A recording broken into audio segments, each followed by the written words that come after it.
the first thing I want to say is don't ever jump off a bridge, okay? Don't ever try to end it all because if you live long enough, you might actually get something like Nioh 3, okay? Us Nioh fans, we've been waiting almost 6 years for another Nioh game. Those of us that don't just enjoy Nioh, those of us that really love and believe in Nioh, this is what we've been waiting for in theory. But I've always been a little bit concerned if they did make Nioh 3, could they live up to the expectations of this series, especially for me, the second game?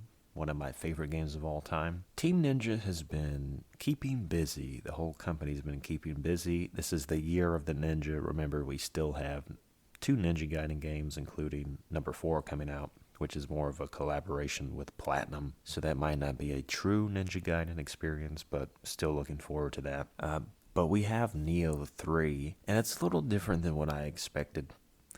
I'm not going to say that I love the game yet, but I like it. There's some interesting additions that they've made.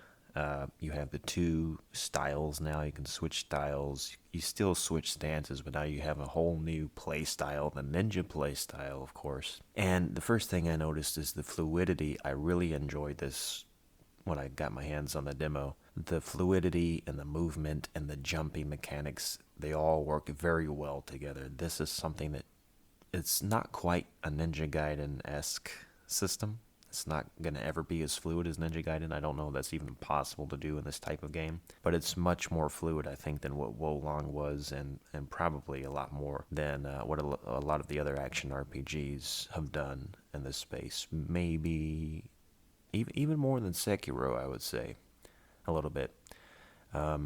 So I like the ninja play style. The ninja play style is very interesting, very good for evasion, and you can do some very cool combos in the air. It seems like there's going to be a lot more focus on aerial combat and jumping over the enemy attacks as well. I don't have a huge detailed analysis yet. This is a game that you really have to dive into. You can't just play the game over the weekend and have a deep analysis of the game's systems. But basically, it's very similar to the other Nioh games, but the big change that a lot of people are going to be mixed on is going to be the world design, which of course I consider to be very, very important to the entire design of the game, including the combat system. And there's something interesting that the director and producer of the Nioh series said about this. He indicates that it's not going to be a true open world.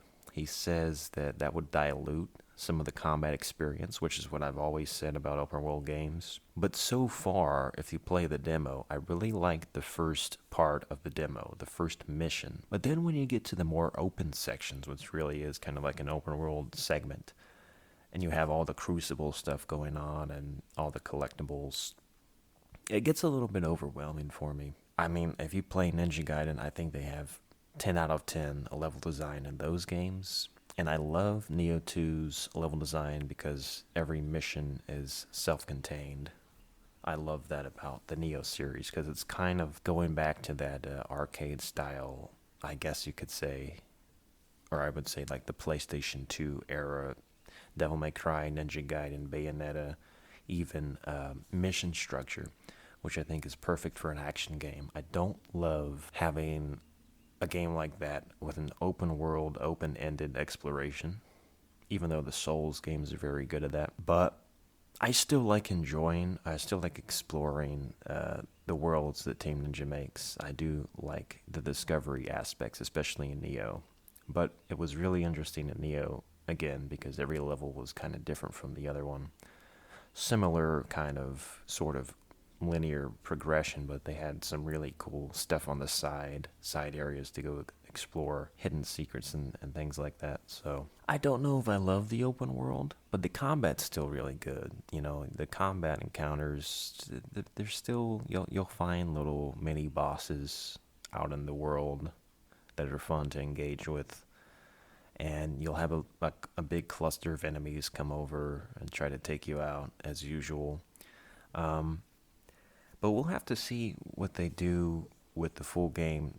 You have this Crucible segment where it's kind of like Demon Souls, but also kind of like Ninja Gaiden, because Ninja Gaiden has this feature in 2 and 3 where the more damage you take, you lose your maximum health bar. And on this game, you have these little mini battle arenas, and then you have a very big battle arena at the end, which was interesting because you go through the Crucible and you fight your way through almost like a dungeon, and then you fight this boss at the end, and then you purify the whole place, and then it turns into a completely different location on the map, which was kind of cool. And I kind of liked the level design on that part. It was interesting. It looked like you were going into hell. Good art style there. But the actual open world segments, a little bit overwhelming for me. I do like one mission at a time in Nioh, so hopefully the entire game isn't like that. I suspect that maybe it won't be, but I am going to be honest and say I'm a little bit mixed on that. And I'll have to get used to how they've rearranged a lot of the mechanics have been rearranged. You still get the soul cores, you still get some yokai spirits, but now you have to kind of get the talismans from the ones you select. I'm not sure that's a good change or a bad change. They've kind of simplified it. It seems like, put two systems into one, from what I've noticed. And obviously you still have the skill trees. There's a lot to unpack there. I have not even gotten to all of those. They've still seemingly got the same weapon and armor system and stat system, which I do enjoy in Nioh 2 because you can do a lot with those builds. But a lot of people, that's overwhelming for them. They just want to slap on one piece of armor or one weapon, have an upgrade system, and then not worry about the synergy of it all. But I actually like that. We'll see. We'll see what kind of crazy builds you can do in this game. So it seems like a Nioh game, but it's a little different. It's a little different, but we'll see. We'll see when the full game comes out, and if they have some more content in the next beta. When you beat the beta, when you beat the final boss in the beta, you get a couple more abilities. So they are giving you some cool stuff. You get the infinite sprint and the ninja style. So that'll help you when you're traversing. You also have the fast travel, which is really interesting. You can fast travel now from a shrine to the next. That's an interesting mechanic. And you still have co-op, which I think will be one of the very strong highlights of this game. Just a little bit that I played with a couple other people, still felt like Nioh's will be, I think, a lot of fun. It'll be interesting to see, can you do that in the open world segments as well, and how would that work? I guess because of the infinite sprint. And I don't know if you could fast travel in co-op. It's an interesting mechanic that they have there. I was very excited when they announced it. And I'm not going to say I dislike the game. It obviously is a well-made game. It's got a great combat system so far. Some of the enemies are a little bit annoying, but I like what they've done with some of the new enemies. They're going to be interesting to figure out and to fight. Some of the flying enemies, a little bit annoying. Trying to hit them with shurikens and projectiles. The tracking isn't great on those, but you can get in the air and do some aerial combat. But the movement system has, I think, improved from Nioh 2. I love Nioh 2's combat so much. There's going to be little things that Nioh does that are probably going to be a lot better than Nioh 2 does. Maybe even the first game. And I hope, I really hope, I really am concerned about this open world idea, because Team Ninja's not the best at making that, and it's not easy to do a good open world, but like I mentioned at the beginning of this video, I think they kind of sense that, so I'm sure there will still be smaller missions to play through, which will be interesting. So I just hope they're not trying to appeal like they did do Rise of the Ronin. I did not play Rise of the Ronin, but I feel like that might have been a testing ground for making this game. I don't have the most in-depth analysis right now. I don't want to say anything that's wrong. It's basically more Nioh and a few twists on the formula, which they should have. So far, I'm not blown away by it though. I think Nioh 2 was a very high standard to set and to meet. I don't know. We'll see.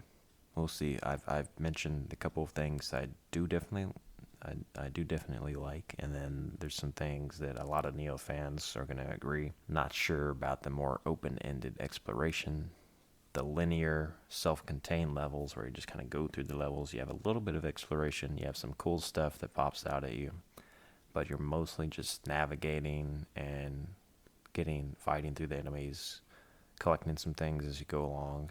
You know, like the Dark Realm. The Dark Realm in Nioh 2 was amazing. You have a couple of dangerous areas in the mission that are very evidently marked as being dangerous because you go in there and there's the black mist and you have this strong enemy that you have to beat, and you have to kind of figure out who is it that I need to beat to dispel the realm, and then you get some cool stuff when you do that.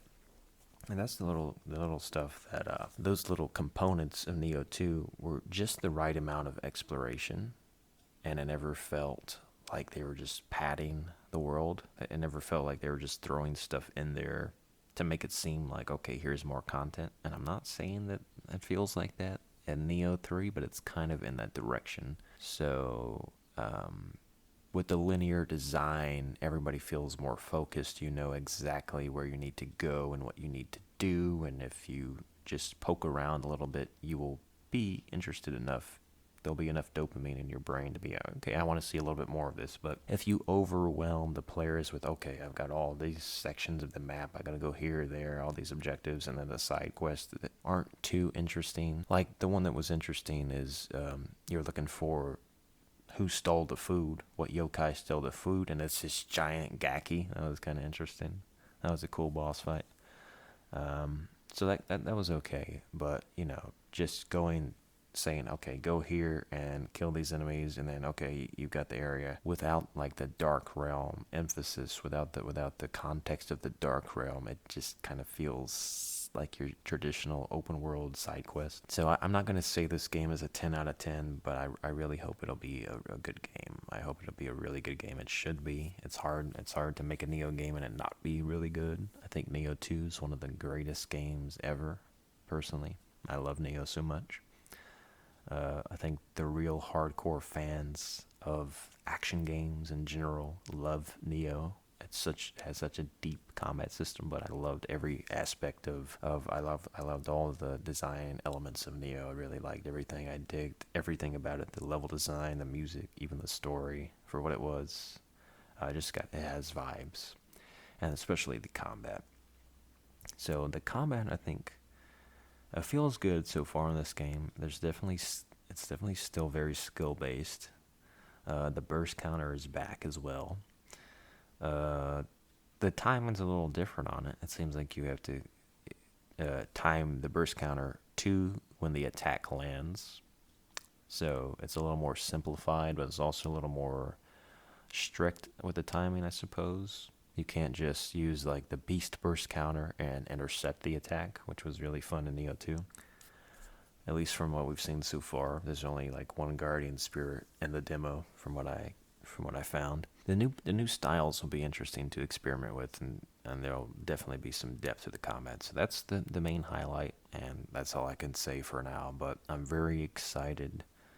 At least I was when they announced it. I'm still very much looking forward to the full game. We shall see what they come up with in the full game. But for now, like I said, eventually, when these developers find out, when they figure out what the fans really want and they give it to us, it's usually a good thing. There's no need to make all these other games. Like, yeah, they have been doing well at Team Ninja.